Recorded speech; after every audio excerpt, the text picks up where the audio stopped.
How do you sleep well at night? The night after I file my taxes, I always sleep like a baby. I wake up crying every hour. It's easy. You know, all you do is you got to think about what your life situation is and what happened to you during this past year. Did you get married, change jobs? All those have tax implications. And in the EY Tax Guide, we lay out chapters to help you walk through what kind of deductions or income you might have to take most advantage of. Okay, so Greg, I would suspect that if millennials have not filed their taxes just yet, this is going to be a lot of reading, and maybe just a lot of reading in general for any millennial to do. But with the deadline being next week, April 18th, I mean, what do people need to know between now and the deadline?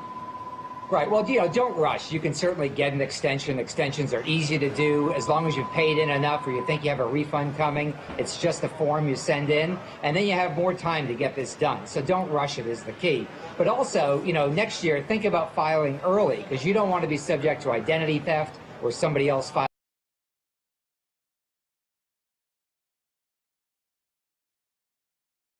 Idea that if you don't get in early, you're risk for theft because it can only be filed once.